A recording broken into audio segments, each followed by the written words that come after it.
ನಮಸ್ಕಾರ. News first ಎಜುಕೇಷನ್ಗೆ ಸ್ವಾಗತ. ನಾನು ಪ್ರೀತಿ ಆಕಾಶ್.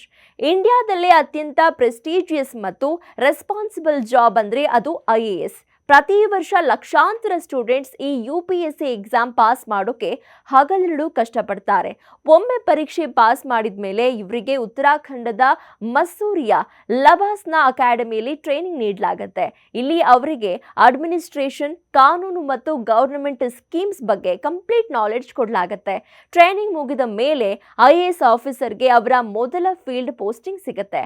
ಸಾಮಾನ್ಯವಾಗಿ ಇವರನ್ನ SDM, ಅಸಿಸ್ಟೆಂಟ್ ಕಲೆಕ್ಟರ್ ಅಥವಾ ಜಾಯಿಂಟ್ ಮ್ಯಾಜಿಸ್ಟ್ರೇಟ್ ಆಗಿ ನೇಮಕ ಮಾಡ್ತಾರೆ. ಈ ಹಂತದಲ್ಲಿ ಅವರಿಗೆ ಜಿಲ್ಲೆಯ ಒಂದು ಸಣ್ಣ ಭಾಗದ ಜವಾಬ್ದಾರಿ ಇರುತ್ತೆ.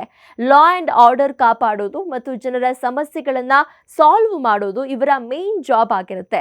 ಅಡ್ಮಿನಿಸ್ಟ್ರೇಷನ್ ಅನ್ನ ಹತ್ತಿರದಿಂದ ಅರ್ಥ ಮಾಡಿಕೊಳ್ಳೋಕೆ ಇದು ಬೆಸ್ಟ್ ಟೈಮ್. ಸುಮಾರು 3 ರಿಂದ 5 ವರ್ಷಗಳ ಸರ್ವಿಸ್ ನಂತರ ಇವರಿಗೆ ಫಸ್ಟ್ ಪ್ರಮೋಷನ್ ಸಿಗತ್ತೆ. ಆಗ ಇವರನ್ನ ಅಡಿಷನಲ್ ಡಿಸ್ಟ್ರಿಕ್ಟ್ ಮ್ಯಾಜಿಸ್ಟ್ರೇಟ್ ಅಥವಾ ಯಾವುದಾದ್ರೂ ಕಾರ್ಪೊರೇಷನ್ಗೆ ಕಮಿಷನರ್ ಆಗಿ ನೇಮಕ ಮಾಡ್ತಾರೆ. ಇನ್ನು 9 ರಿಂದ 12 ವರ್ಷಗಳ ಎಕ್ಸ್ಪೀರಿಯನ್ಸ್ ಆದ ಮೇಲೆ ಇವರು ಮೋಸ್ಟ್ ಪವರ್ಫುಲ್ ಹುದ್ದೆಯಾದ ಜಿಲ್ಲಾಧಿಕಾರಿ ಅಥವಾ DC ಆಗ್ತಾರೆ.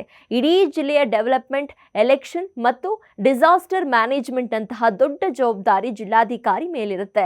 ವೃತ್ತಿ ಜೀವನದಲ್ಲಿ 16 ರಿಂದ 24 ವರ್ಷಗಳು ಕಳೆದ ಮೇಲೆ ಇವರು ರಾಜ್ಯ ಸರ್ಕಾರದಲ್ಲಿ ಸೆಕ್ರೆಟರಿ ಅಥವಾ ಕೇಂದ್ರ ಸರ್ಕಾರದಲ್ಲಿ ಜಾಯಿಂಟ್ ಸೆಕ್ರೆಟರಿ ಹುದ್ದೆಯನ್ನ ನಿಭಾಯಿಸ್ತಾರೆ.